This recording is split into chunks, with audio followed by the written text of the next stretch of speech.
So hello everyone, and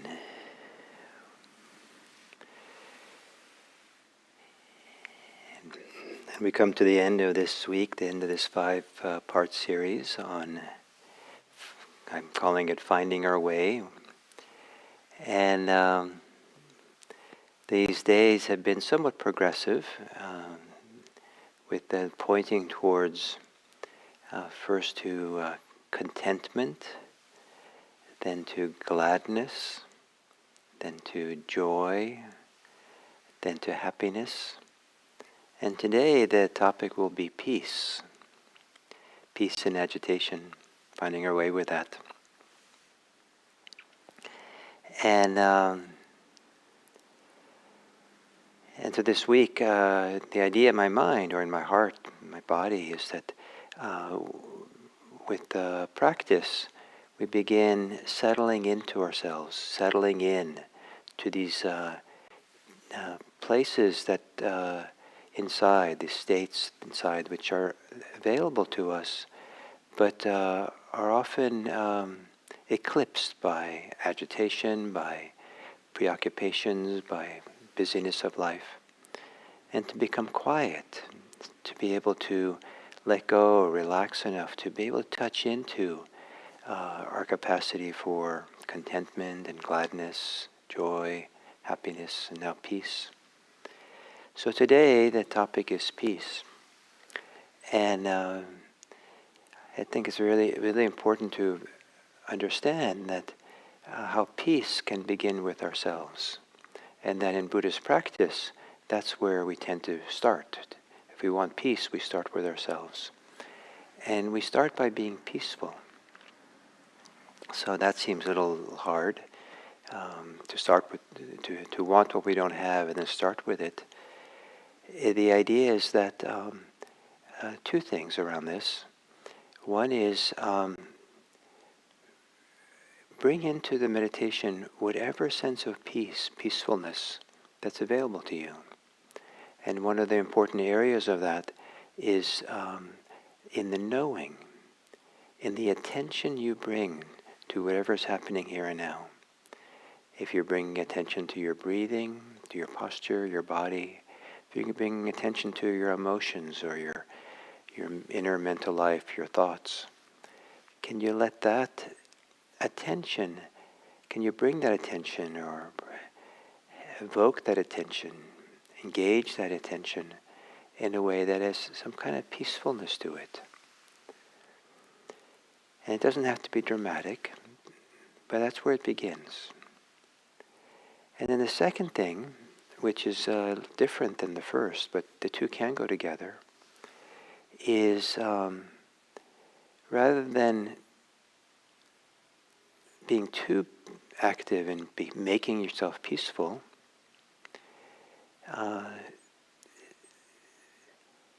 avoid agitating yourself. Avoid agitation. Rather than become peaceful, don't participate in the agitation. Don't go along with it. And one way not to go along with it is to be aware of it peacefully. There it is, my agitation, my old friend. Peace begins with oneself. So,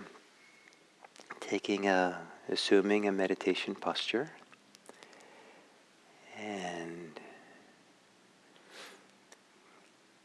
giving some care to the posture in a peaceful way, so that the attention to the posture and getting things lined up and settled is done not in a hurry and not ambitiously, but peacefully.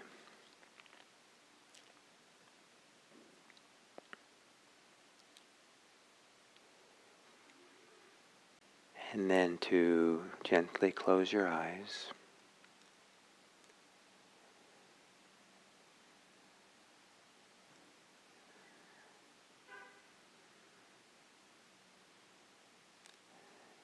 Taking a few long, slow, deep breaths.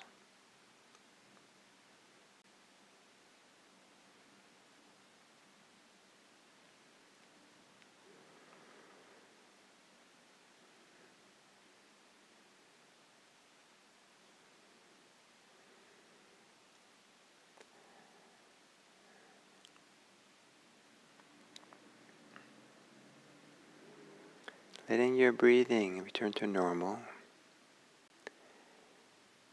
in an unhurried way. Go through your body, and as you exhale, relax and soften in your body.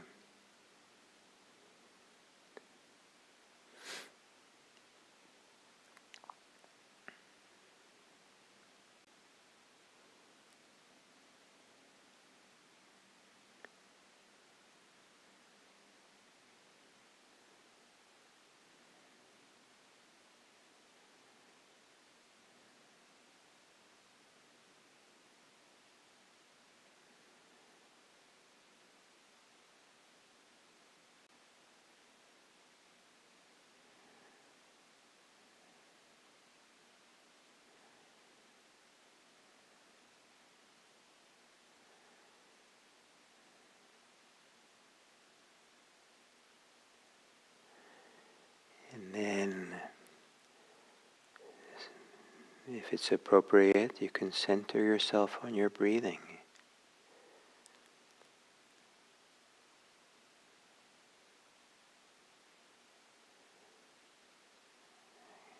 And as you exhale,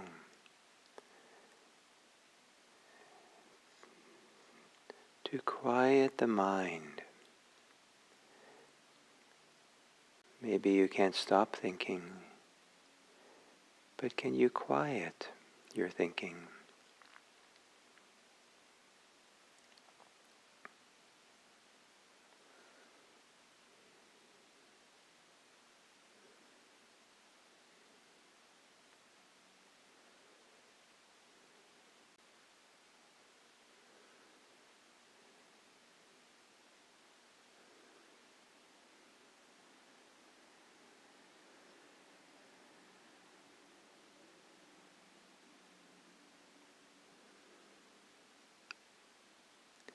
And in the times in your life where you felt peaceful, where in your body did that sense of peacefulness reside?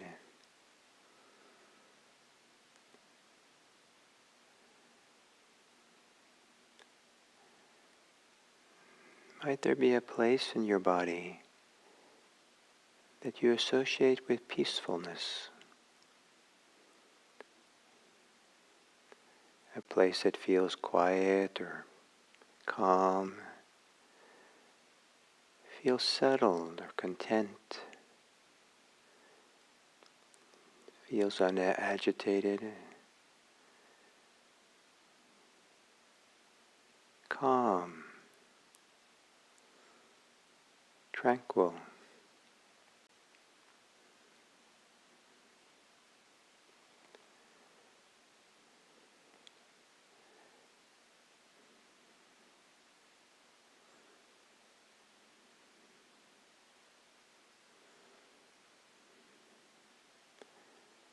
And to maybe breathe with this place.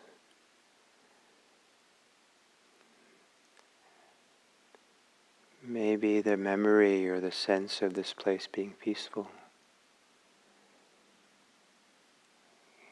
can help the awareness, your attention to be peaceful too.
whatever degree of peacefulness you have right now, no matter how small or little peace there is, notice the peacefulness.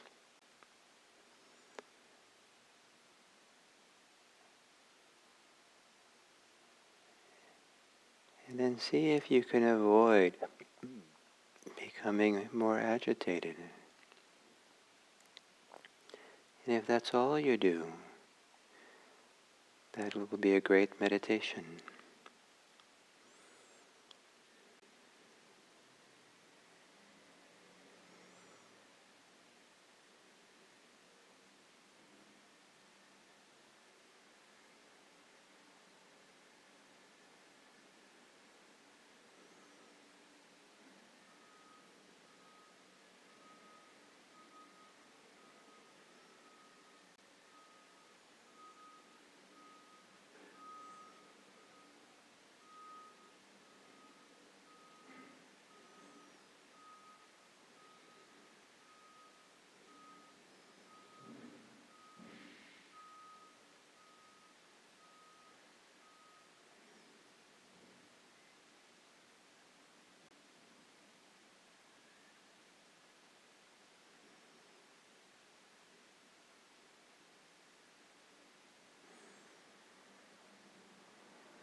So then as we come to the end of this sitting, to consider how healthy and helpful it is for this world, for there to be more peace. That the people we run into in our lives today, chances are they could use a little bit more peacefulness. Maybe being agitated, being afraid, being angry, confused. So to consider, how is it that whatever peace that you have, whatever way you live your life today, can you, in some gentle way, bring peacefulness to this world, a sense of peace? And it's probably best that it's not too noticeable. Just that you're calm or centered or available in a nice way. May it be that this practice that we do serves for the welfare and happiness of others and for this world. May all beings be happy. May all beings be peaceful. May all beings be safe. May all beings be free.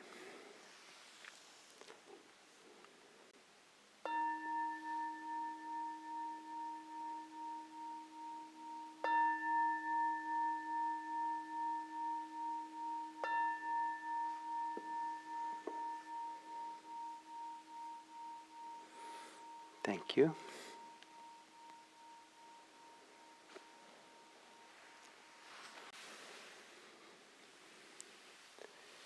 So in Buddhism is often associated with peace.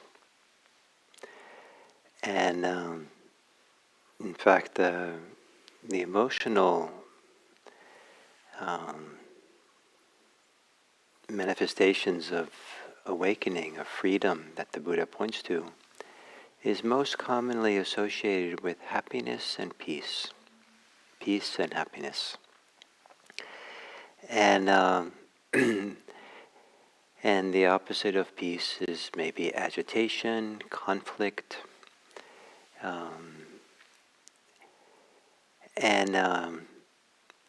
that's part of our world. We navigate a world where we get agitated, we're calm, and then we're not so calm. We're maybe somewhat peaceful, but then we're not peaceful.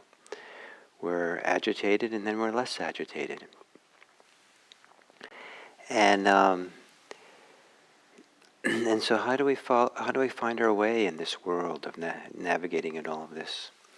When do we emphasize peace, appreciate it, value it, cultivate it? When do we allow ourselves to become agitated or less peaceful, or allow there to be energized in a dynamic way that doesn't feel very peaceful? And there are times for both. And living in this world, there are times when it's appropriate to put aside our peace and let ourselves kind of enter into the world of doing and activity, and not being so concerned about whether we're agitated or not, or lost our calm or not. So there's times for peace, and there's times where peace is not really the name of the game, and not really appropriate. And there are times when there's agitation, which is inappropriate and really a challenge, and it makes our life much more difficult. And there's a time to allow ourselves to become agitated or lose some of our calm. If you're, it's easy to argue that it's maybe always good to be calm, but realistically, I don't know if that's really going to happen unless we're living, a solitary, quiet lifestyle. If you're living someplace and your neighbor comes knocking at your door with a I don't know, with a big injury and asks you to take them to the emergency, that's not the time to be excessively concerned about your calm. And as you get to the emergency and maybe your neighbor can't talk much at this point, and so you're having to explain and be engaged in the activity. And I think that chances are is that that's going to be, you're not going to keep your calm. You're going to be activated in some strong way. And enough so that when your friend is finally being taken care of and you can sit quietly, you see how much activation there is. You're spun up. And but then that's not wrong to have that happen in the circumstances. In fact, to be holding on to the calm and the peace, and let's kind of make our way to the car slowly and peacefully, and and count our steps, and every step say peace. That's not really the name of the game. It's we have to let go of any emphasis on peace and just engage in what's needed. Being in the world with what's needed is part of what Dharma practice is about. And so certainly it's possible to be attached to peace and hold on to it. It's possible to kind of pretend we're peaceful, or kind of contain ourselves in a certain kind of way. So it's kind of like we're not agitated. Physically we're not moving around a lot, or we're kind of staying close to something that looks like peace. But it's more attachment and manufactured and not really real. The ability to navigate between kind of activated states and peaceful states is a lot easier if we're fluid to go between them. And this fluidity, if we resist one or hold on to one, then we're not fluid. And then it's not easy to go back and forth between them. In fact, one of the principles of Dharma practice that I value a lot is not that we attain any particular state as if that's the state that we're supposed to be in. There's all kinds of mental states, embodied states that we can experience. And to be free is to have fluidity, to be able to move between them and back and forth. And if we have that fluidity, then we can kind of navigate this world of all the differences much quicker and more easy. If we don't have that fluidity, we become fragile. We're holding on, we're resisting, we are threatenable. And because what we're holding on to is threatened, or what we're afraid is going to happen will come and overwhelm us. But if we're kind of can surf with it, kind of navigate and with fluidity, with ease, with relaxation, not holding on to anything and not resisting much, at least in the inner life, it's much easier to let go. It's much easier to not be troubled by things. So there's activated states in life, and there's peaceful states, calm states. And sometimes it's healthy just to move between them with fluidity, and it's okay to be activated. It's okay to kind of lose our calm sometimes. And sometimes it's not. Sometimes we lose our calm and we make mistakes, and we make the whole thing worse. And agitation can create a lot of stress and exhaustion. And so navigating between this is part of this. And it's much harder if we're, as I'm saying, we're clinging, grasping, holding on, resisting. All those create more agitation and less peace. Non-clinging, non-attachment create more fluidity, less attachment, more appropriate peace, and a greater capacity to flow out of that peace when something else is needed, and was no longer needed, flowing back to a calm state or be centered. So finding our way with peace and activation, peace and agitation. Some of this has to do with becoming connoisseurs of both. Not just become experts on peace, but become experts on agitation itself. That mindfulness is really to see and understand how our life works, what's really like these things we go through. And so spend time, and when you're agitated, and with the question, what is this agitation? How am I experiencing it? What's being triggered? Where does it live in me? What's my relationship to this agitation? Do I believe it? Do I go headlong into it? Am I resisting it? Am I judging it? Am I um, critical of myself for being agitated? There's all these things to study and become much more aware of. And we can study it, we can bring a peaceful mindfulness to that. A non-conflictive mindfulness. Oh, this is how it is. This is how it is.